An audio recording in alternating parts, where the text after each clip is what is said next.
Olá, ontem fiz um post, talvez muitas pessoas não entenderam.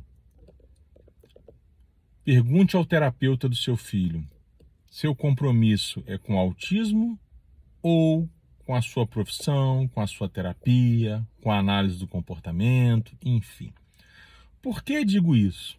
Porque, sendo a análise do comportamento aplicada a principal terapia, a principal abordagem para os autistas, pelo menos no conceito da maioria das pessoas, haja vista a maior comprovação em termos de evidências científicas quanto à eficiência, e de fato é muito importante essa pergunta para o seu terapeuta ABA, para o seu analista do comportamento.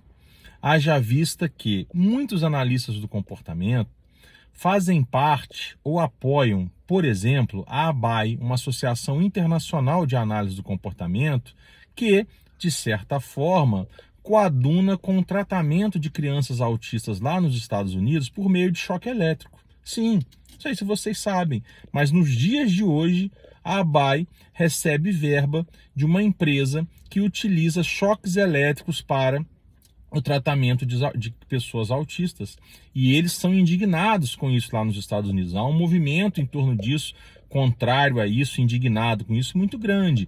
E aqui no Brasil, muitos analistas do comportamento se calam. Por quê? Porque o compromisso deles não é com seu filho, não é com o autismo, é com a ABA.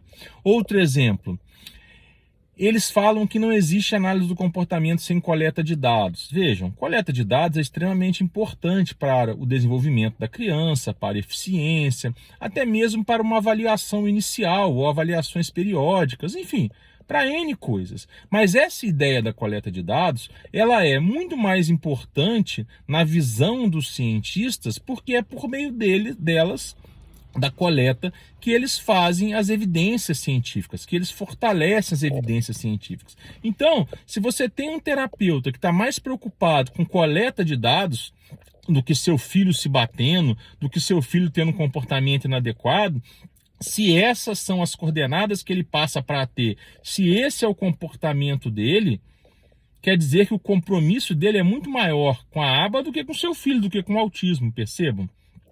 Se ele defende somente a análise do comportamento e não defende o autismo, haja vista que a análise do comportamento não é só para autismo, é para diversas outras coisas. Então, é muito importante essa pergunta que você tem que fazer para o seu terapeuta. É claro, meu filho tem TDAH, meu filho tem outra coisa, ok. O que eu estou querendo chamar a atenção aqui é que todo profissional ele tem que pensar em primeiro lugar no paciente dele. É isso que manda o código de ética, é isso que reza todo o código de ética. E deveria ser o princípio básico de qualquer profissional, independente de código de ética.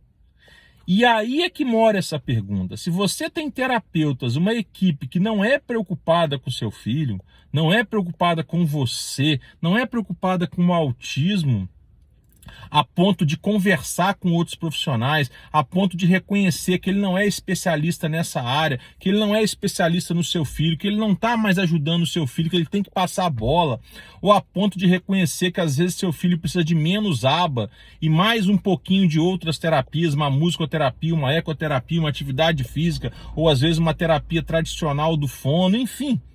Se ele não tem toda essa sensibilidade, essa humildade, essa facilidade de socializar, de enxergar o que é melhor para o seu filho, independente dele, do bolso dele, independente dele, enquanto terapeuta ABA, independente dele de defender a bandeira da ABA, porque ele tem que defender a bandeira do que é certo, do que é ético, sendo ABA ou sendo qualquer outra coisa, você está no lugar errado. Por quê?